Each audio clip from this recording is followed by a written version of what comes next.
تو کائنات کے ہر تاجر کے لیے ضروری ہے کہ نبی کی تاجرانہ زندگی دیکھیں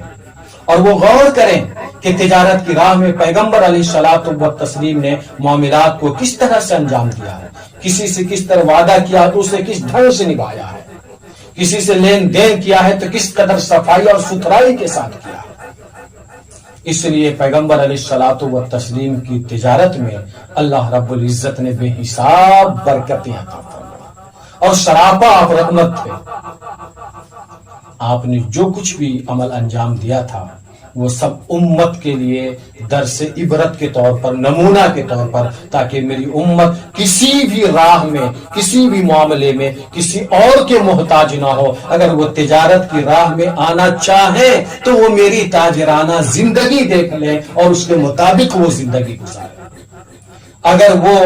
ڈاکٹری لائن میں آنا چاہے تو یہ ہماری طبیبانہ زندگی دیکھ لے کہ کس طرح سے ہم نے اس زندگی کو گزارا ہے۔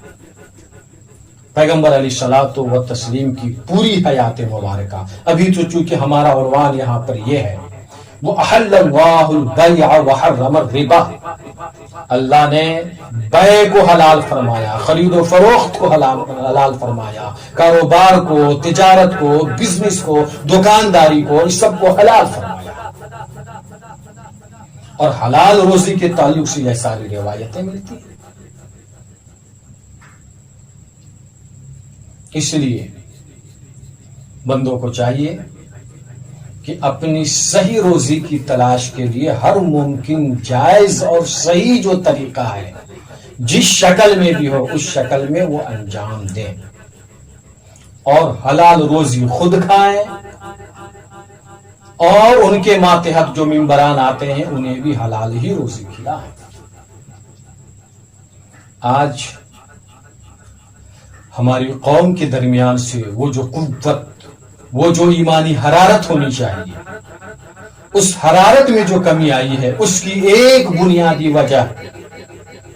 حلال روزی میں جو اہتمام ہونی چاہیے اس اہتمام میں کمی کا ہونا ہے،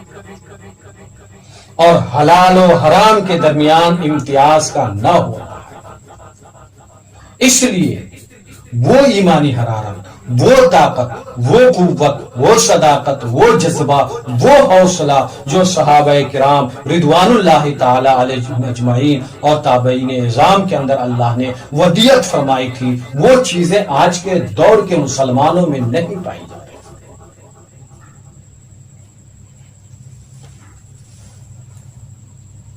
اس کا دوسرا ٹکڑا تھا وحرم الربا، اللہ نے سود کو حرام فرما دیا۔ آج آپ دیکھ لیں، آج کی اس نشست سے، اس آیت کریمہ کے حوالے سے میں کائنات عالم کے ہر ایک اس مومن کو آواز دے رہا ہوں جس مومن کا ایمان قرآن کریم کے ایک ایک حرکت پر بھی ہے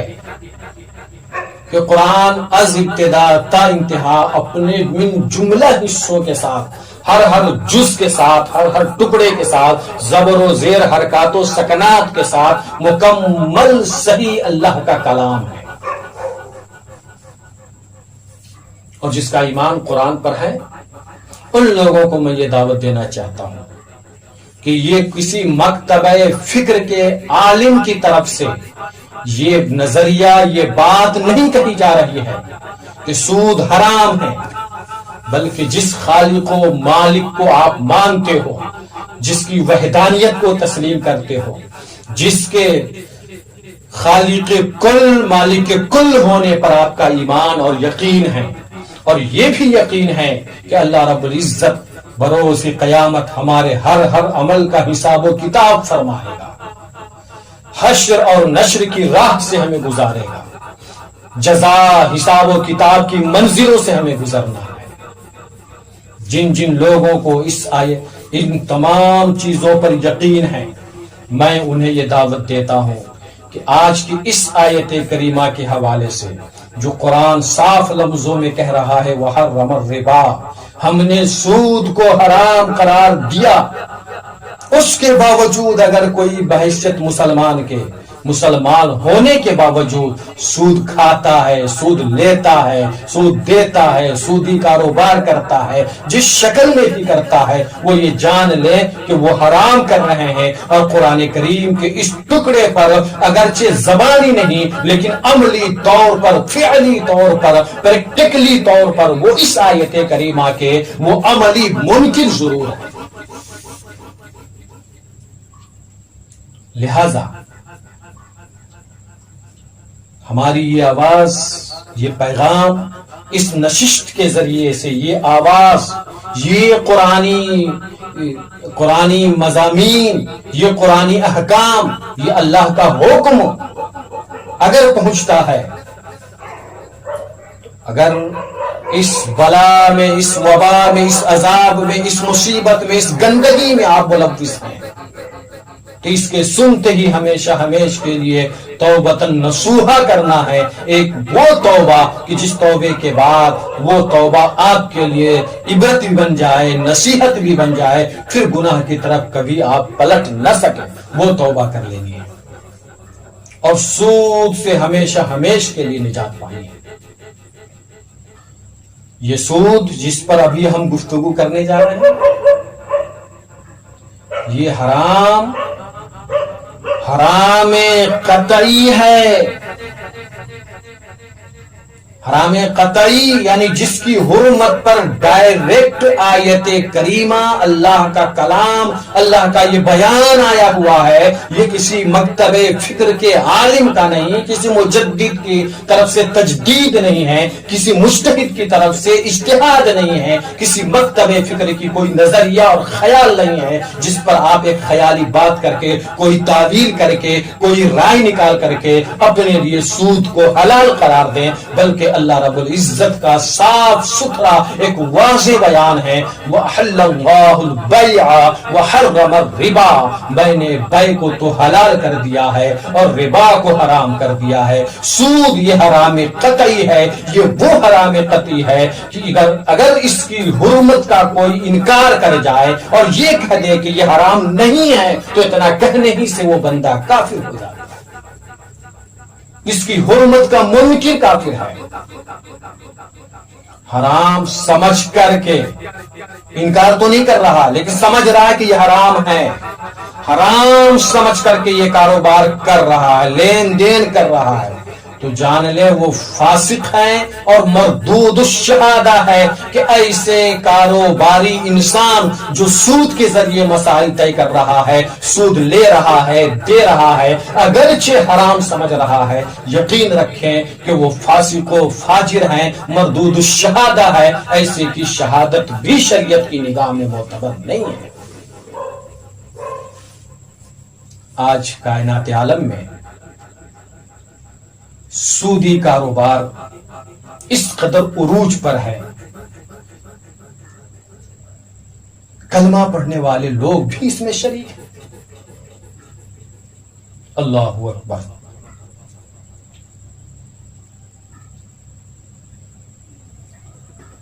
حضرت عبداللہ رضی اللہ تعالی عنہ نے فرمایا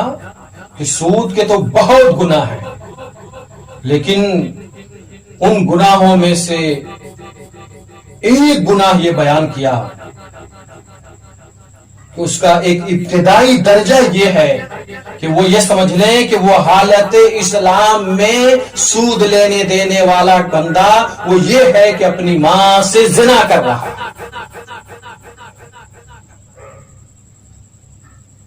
کوئی یہ گوارا کرے گا اپنی ماں سے زنا کرنا؟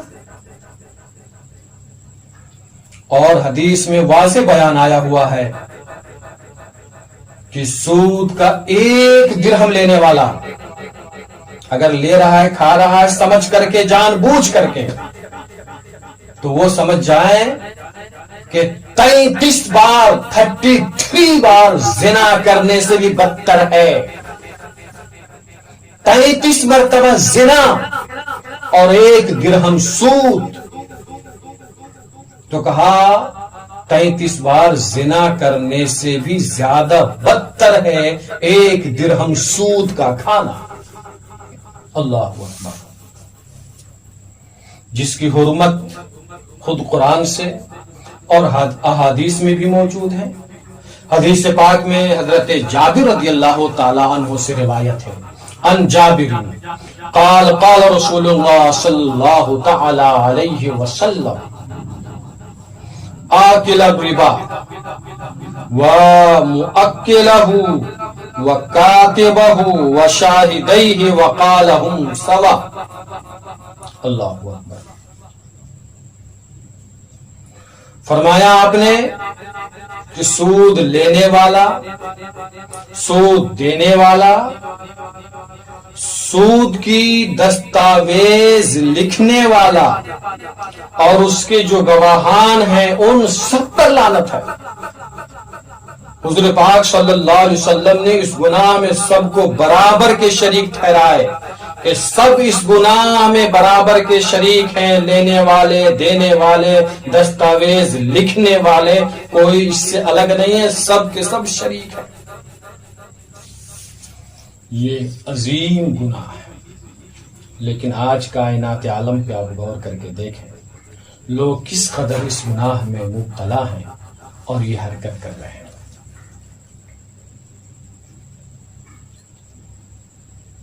میں سمجھتا ہوں وَأَحَلَّ اللَّهُ الْبَيْعَ وَحَرَّمَ الرِّبَا، اللہ نے بیع کو حلال فرمایا، ربا کو، سود کو حرام فرمایا. اے میری قوم کے لوگوں، جہاں جہاں بھی کائنات کے جس کونے میں کلمہ گو مسلمان میرے بھائی ہیں، ان سے گزارش ہے کہ وہ اس آیت کریمہ پر وہ عملی قولی دونوں طرح کے ایمان پیش کریں اور عمل کر کے وہ دکھائیں کہ ہم صرف کاروبار، بزنس، تجارت، اس طرح کے جو جائز راہیں ہیں انہی راہوں کے مطابق عمل کر کے حلال روزی حاصل کریں گے، اور جو سود کو اللہ نے حرام فرمایا اس کے شائبے سے بھی ہم بچیں گے. بس اتنی ہی آپ کے لیے کافی ہے.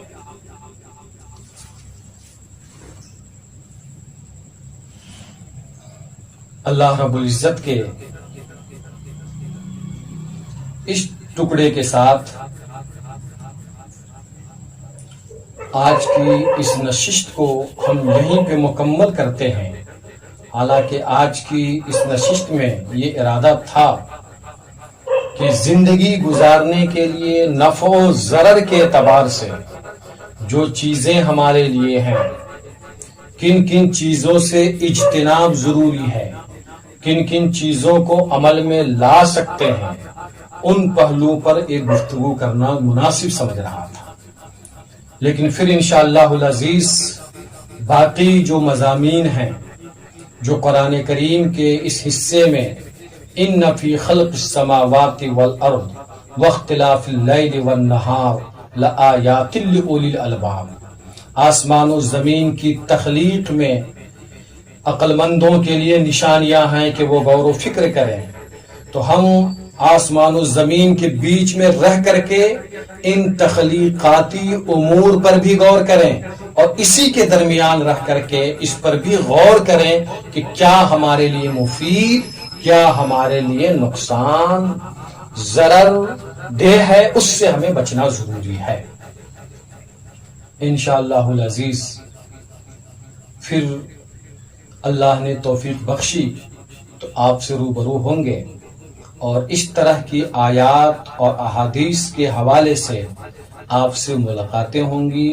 اور باتیں ہوں گی. اور گزارش یہ ہے کہ جو باتیں آپ تک پہنچیں ان باتوں پہ ضرور بھی ضرور عمل کریں، چونکہ یہ باتیں جو آپ سے پیش کی جا رہی ہیں یہ قرآنی احکام ہیں. اللہ کے جو احکام قرآن میں آئے ہوئے ہیں اس کا ایک مفہوم اردو زبان میں ہم آپ کے سامنے پیش کرنے کی سعادت اور برکت حاصل کرتے ہیں. استغفر اللہ ربی